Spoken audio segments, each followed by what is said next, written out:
Benvinguts a Enroca't en la llengua. En aquest capítol aprendrem el moviment del cavall.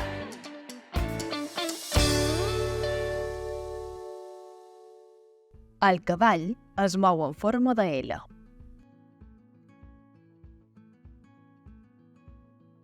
Aquestes són les caselles a les quals pot anar.